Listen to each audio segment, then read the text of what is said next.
28 जून 1975 की सुबह हाथ में इंडियन एक्सप्रेस पढ़ने के लिए जब सुबह न्यूज़पेपर खोला, अरे ये क्या, एडिटोरियल पेज तो ब्लैंक है, आखिर ऐसा क्यों?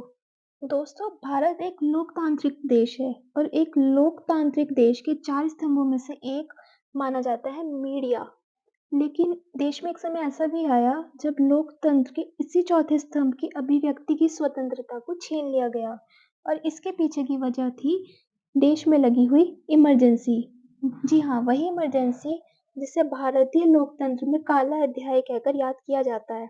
आज हम बात करेंगे कि 1975 में इमरजेंसी लगने की वजह क्या थी, उस वक्त देश में सिचुएशन कैसी थी, साथ ही ये कि इमरजेंसी को लेकर कॉन्स्टिट्यूशन में क्या कहा गया है और इसके प्रभाव क्या होते हैं।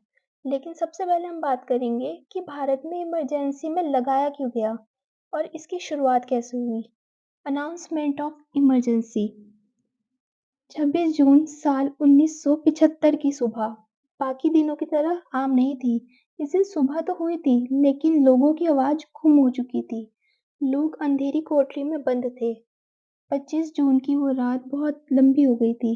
26 जून की सुबह 3 बजे प्रधानमंत्री इंदिरा गांधी, वेस्ट बंगाल के सीएम सिद्धार्थ शंकर रे और कांग्रेस अध्यक्ष देवकांत वर्मा ये फैसला कर रहे थे कि लोगों को आपातकाल का मतलब कैसे समझाया जाए, क्योंकि इससे 3 घंटे पहले ही देश में इंटरनल इमरजेंसी लगा दी गई थी। एड्रेस ऑफ नेशन यानी कि राष्ट्र के नाम एक संदेश देने की तैयारी हो रही थी। और सुबह के 8 बजे हमेशा की तरह जब न्यूज़ सुनने के लिए लोगों ने रेडियो ऑन किया, तो न्यूज़ एंकर की जगह पीएम इंदिरा गांधी की आवाज़ सुनाई दी। इंदिरा गांधी ने राष्ट्र के नाम एक संदेश सुनाया, पहले हिंदी में और फिर इंग्लिश में। संदेश में अपने इंदिरा ने कहा कि भाइयों बहनों, राष्ट्रपति जी ने आपातकाल की घोषणा की है, लेकिन इससे आम लोगों को डरने की जरूरत नहीं है। Brothers and sisters, the President has declared a state of emergency, but common people need not be afraid of this. पूरा देश यह सुनकर हैरान हो गया था।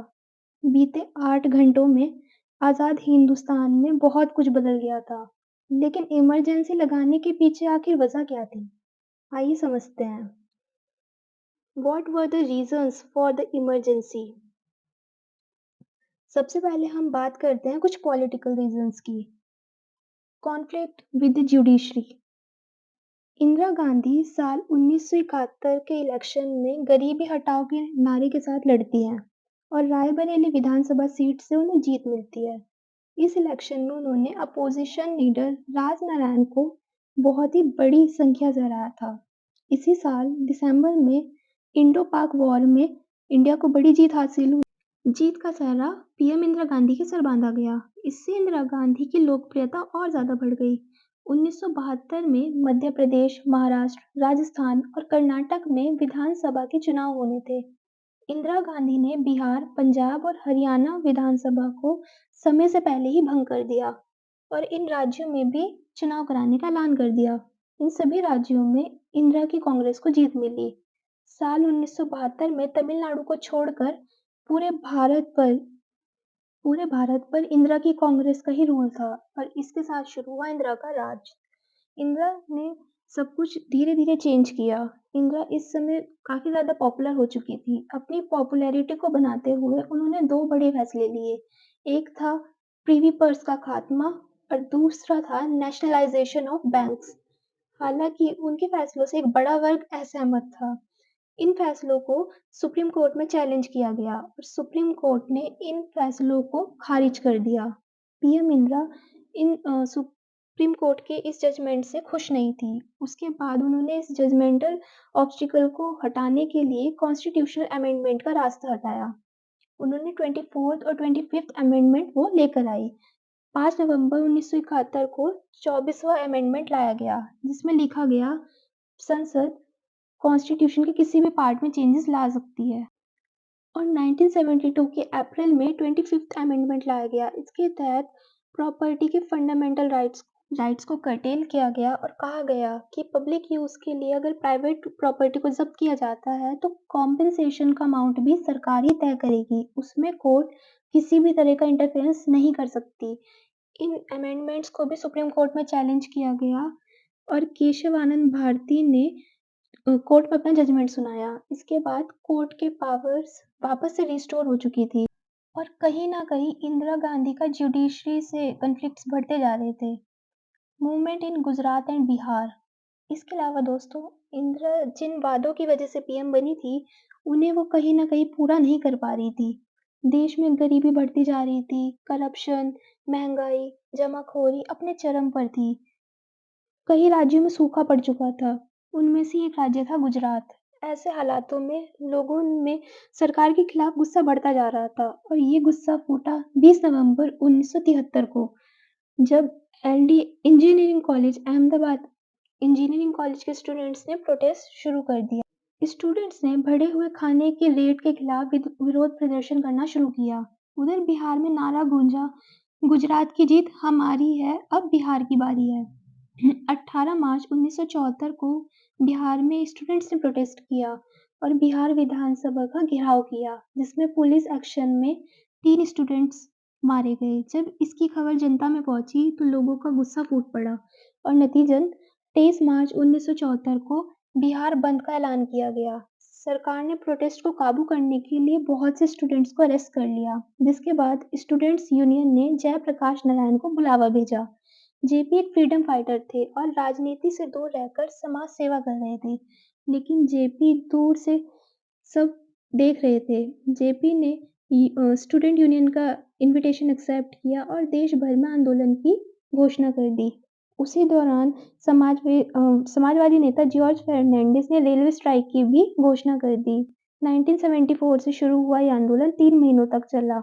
इसे लगभग 1 लाख रेलवे कर्मचारियों ने सपोर्ट किया। इस तरह बिहार और गुजरात से चला ये आंदोलन धीरे-धीरे पूरे देश में फैल चुका था। उस वक़्त देश की राजनीति 2 लोगों के इर्द-गिर्द घूम रही थी। एक तरफ पीएम इंदिरा थी, दूसरी तरफ जयप्रकाश नारायण थे। इसी बीच कुछ ऐसा हुआ जिसने आग में घी डालने का काम किया और वो था इलाहाबाद हाई कोर्ट का एक ऑर्डर। आइए जानते हैं कि ये क्या ऑर्डर था। Allahabad high court order.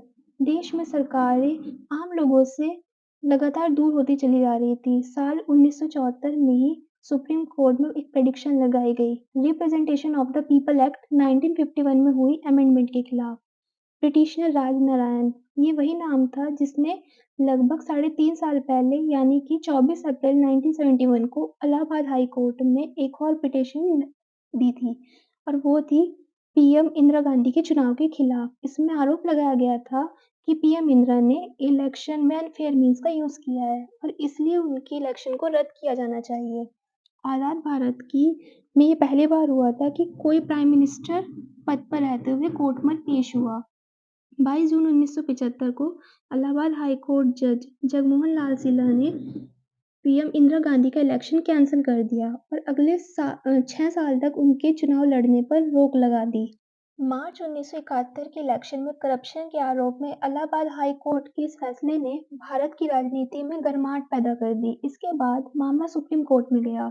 24 जून 1975 यानी कि इमरजेंसी से एक दिन पहले सुप्रीम कोर्ट के जज जस्टिस अय्यर ने अपना फैसला सुनाया। सुप्रीम कोर्ट ने इलाहाबाद हाई कोर्ट के इलेक्शन को कैंसिल करने के फैसले को सही बताया, लेकिन इंदिरा को प्राइम मिनिस्टर बने रहने की छूट दी। वो लोकसभा में जा सकती थी, लेकिन वहाँ पर वोट नहीं कर सकती थी और ये इमरजेंसी के जस्ट 2 दिन पहले हुआ था। उधर जेपी आंदोलन धीरे-धीरे पूरे देश में तेज हो गया था। कोर्ट की जजमेंट के बाद इसमें और ज़्यादा उग्र होने के आसार साफ नज़र आ रहे थे। इस आंदोलन को सफल बनाने के लिए अपोजिशन ने अपनी पूरी ताकत झोंक दी थी। 25 जून को जेपी ने दिल्ली के रामलीला मैदान से ऐलान कर दिया था कि अगर इंदिरा अपना पद नहीं छोड़ती तो पूरे देश में आंदोलन किया जाएगा। इस दौरान इस रैली में पूरा विपक्ष शामिल हुआ था। रामलीला मैदान में लगभग 5 लाख लोगों का क्राउड जेपी का भाषण सुनने के लिए आया था। चारों ओर चेहरे ही चेहरे थे, भीड़ ही भीड़ थी। जेपी ने यहीं से नारा दिया था, सिंहासन खाली करो, देखो जनता आती है।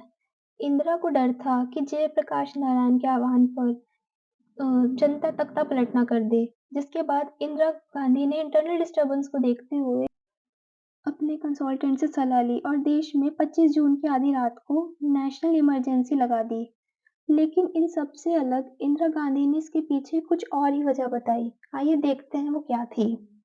Indira Gandhi mentioned three reasons for the emergency in 1975। 1975 में इमरजेंसी के लिए इंदिरा गांधी ने 3 वजह बताई थी। इंडियन एक्सप्रेस की एक रिपोर्ट के मुताबिक इंदिरा गांधी सरकार के द्वारा बताया गया कि भारत में 21 मंथ्स तक चलने वाली इस इमरजेंसी का मोटिव देश में फैलने वाली अशांति को कंट्रोल करना था। इसलिए देश भर में कॉन्स्टिट्यूशनल राइट्स को सस्पेंड किया गया। फ्रीडम ऑफ स्पीच और फ्रीडम ऑफ प्रेस पर रोक लगा दी गई। इंदिरा गांधी ने अपने संबोधन में इन 3 वजहों का जिक्र किया था और इमरजेंसी को सही बताया था। पहली वजह देते हुए उन्होंने कहा, देश में जयप्रकाश नारायण द्वारा शुरू किया गया आंदोलन की वजह से भारत की सुरक्षा और लोकतंत्र खतरे में है।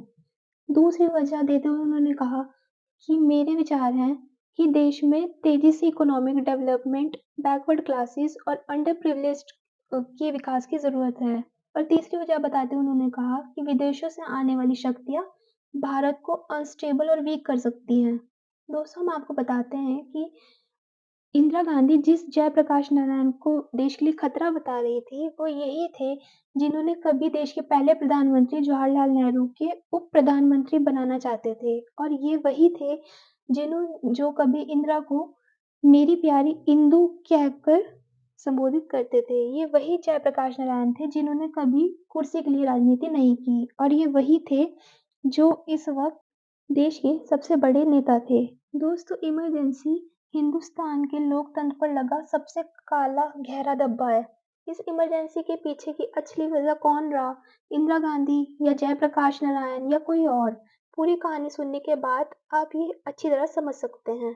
अब हम बात करेंगे इंदिरा गांधी ने कॉन्स्टिट्यूशन के कौन से आर्टिकल का यूज करके देश में नेशनल इमरजेंसी लगाई थी। Emergency provision of constitution of India. PM Indira Gandhi ने कॉन्स्टिट्यूशन के आर्टिकल 352 के अंदर देश में इमरजेंसी लागू की थी। दोस्तों, इमरजेंसी हमारे इंडियन कॉन्स्टिट्यूशन में वो प्रोविजन है जिसका यूज सरकार तब कर सकती है जब देश किसी इंटरनल, एक्सटर्नल या फाइनेंशियल खतरे का सामना कर रहा हो। इंडियन कॉन्स्टिट्यूशन के 18th पार्ट में आर्टिकल 351 से 360 तक इमरजेंसी का प्रोविजन दिया गया है।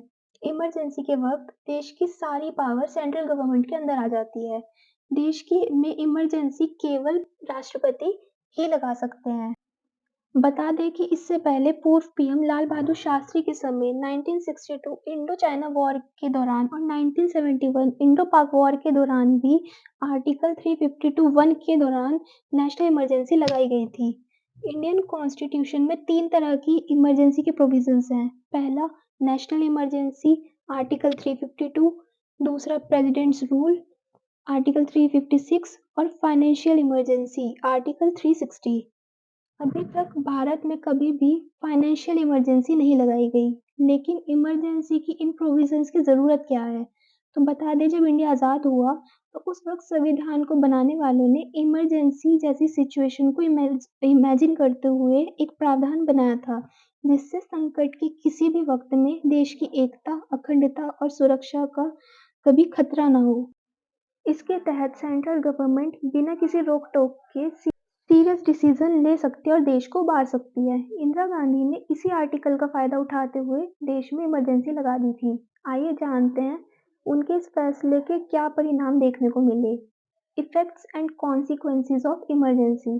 25 जून की रात को पीएम इंदिरा गांधी ने उस समय के प्रेसिडेंट फखरुद्दीन अली अहमद से इमरजेंसी लगाने की बात की। प्रेसिडेंट ने तुरंत ही लेटर साइन कर दिया। यहाँ गौर करने वाली बात ये है कि इंदिरा गांधी ने उससे पहले अपने कैबिनेट मिनिस्टर से कभी कोई सलाह मशवरा करना तो दूर, उन्हें कभी इस बारे में बताना भी ज़रूरी नहीं समझा था और इससे बाद जो हुआ, वो किसी ने शायद कभी सपने में भी नहीं सोचा होगा।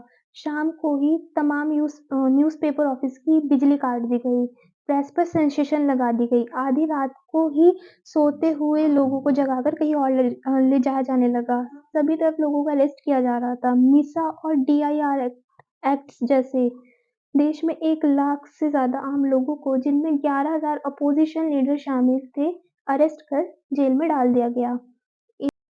इंदिरा को जिन अपोजिशन लीडर से खतरा महसूस हो रहा था, जैसे अटल बिहारी वाजपेयी, लाल कृष्ण आडवाणी, मुलायम सिंह यादव आदि, सभी को आधी रात को गिरफ्तार कर लिया गया।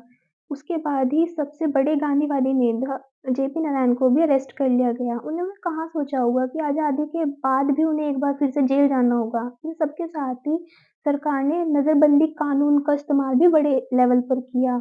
जिन लोगों की इस समय गिरफ्तारी हुई थी, वो लोग बेल के लिए पिटीशन भी नहीं डाल सकते थे। इसी बीच इंफॉर्मेशन एंड ब्रॉडकास्टिंग का कार्यभार गुजरात से लेकर संजय गांधी के चहेते विद्याचरण शुक्ल को दे दिया गया।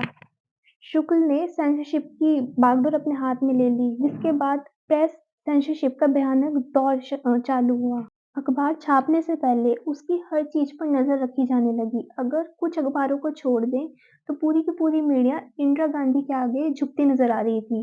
इस पर लाल कृष्ण आडवाणी ने कहा था कि मीडिया को झुकने को कहा था, और वो रेंगने लगी। ऐसा इसलिए क्योंकि बहुत से मीडिया हाउसेस सरकार की चाटुकारिता करने लगे थे, लेकिन बहुत से ऐसे भी थे जो अपनी पूरी शक्ति के साथ लगातार इसका विरोध कर रहे थे। उदाहरण के तौर पर इंडियन एक्सप्रेस और स्टेट में बहुत से ऐसे न्यूज़पेपर्स थे जो प्रेस में लगी सेंसरशिप का विरोध कर रहे थे। सरकार ने जिन न्यूज़ को छापने से रोका था, उनकी जगह न्यूज़पेपर में खाली छोड़ दी जाती थी, जिससे लोगों तक सेंसरशिप का सही अंदाज़ा पहुँच सके। इसकी इमरजेंसी की गाज केवल भारतीय पत्रकारों पर नहीं गिरी, बल्कि कुछ विदेशी पत्रकारों पर भी गिरी। विदेशी अखबारों के मालिकों को उनकी खबरों के लिए अरेस्ट तो नहीं किया जा सकता था, लेकिन उन्हें देश से निकाला जाने लगा। इनमें सबसे पहले वॉशिंगटन पोस्ट नाम के लुईस एम सिमन्स थे, क्योंकि उन्होंने Sanjay Gandhi and his mother नाम से एक आर्टिकल लिखा था। इसी तरह बीबीसी के मार्क टेली को भी इंडिया छोड़कर जाना पड़ा था। इस तरह से ये सब राजनीति की एक पाठशाला बन गई थी। बड़े नेताओं के साथ युवा नेताओं को भी बहुत कुछ सीखने का मौका मिला। दूसरी तरफ संजय गांधी ने देश को आगे बढ़ने के नाम पर 5 सूत्री एजेंडा लागू कर दिया। उनमें थे family planning, elimination of dowry system, adult education, planting trees and eradication of caste system. लेकिन इस एजेंडा में सबसे ज्यादा भयानक था स्टेरिलाइजेशन। इस फैसले में इस राजनीतिक गलियारों से निकलकर आम जीवन तक पहुंचाना जनता के अधिकारों को पहले ही छीना जा चुका था। फिर स्टेरिलाइजेशन ने घर घर में दहशत फैलाने का काम किया। वहीं एक रिपोर्ट के अकॉर्डिंग एक साल में देश भर में 60 लाख से ज्यादा लोगों का स्टेरिलाइजेशन करवा दिया गया। इसमें 16 साल से लेकर 70 साल के बुजुर्ग तक शामिल थे। यही नहीं, गलत ऑपरेशन और ठीक इलाज ना मिलने की वजह से करीब 2000 लोग मारे गए। संजय गांधी का ये मिशन जर्मन में हिटलर के शासन में चलाए गए इस स्टेरिलाइजेशन अभियान से भी ज़्यादा भयानक था, जिसमें करीब 4 लाख लोगों का स्टेरिलाइजेशन किया गया था। इसके साथ ही संजय गांधी ने सौंदर्यीकरण कार्यक्रम के तहत दिल्ली की झुग्गी झोपड़ियों पर बुलडोजर चलवा दिए।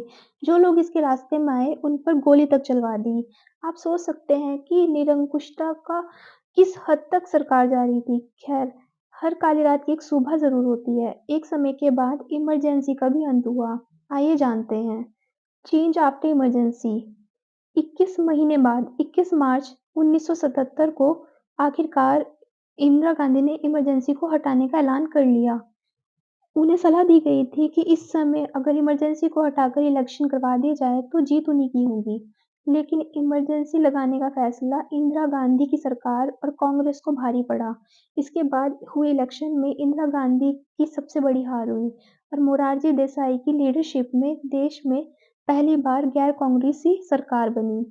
जनता पार्टी की सरकार आते ही इमरजेंसी प्रोविजन के मिसयूज पर रोक लगाने के लिए कुछ कदम उठाए गए। 44वें संविधान संशोधन 1978 के जरिए इस इमरजेंसी के मिसयूज को रोकने की व्यवस्था की गई। कहीं न कहीं भारतीय लोकतंत्र इमरजेंसी के बाद और मजबूत बनकर खड़ा हुआ था। राजनैतिक तौर पर देखें तो इमरजेंसी का यह एपिसोड सबको ये सबक देता है कि चाहे आप कितने भी पॉपुलर हो जाएं, अगर आप जनता की उम्मीदों पर खरे नहीं उतरते हो, तो आपका हर दांव उल्टा पड़ जाता है। लोकतंत्र में जनता की इसी शक्ति को राजनेता हमेशा याद रखते हैं।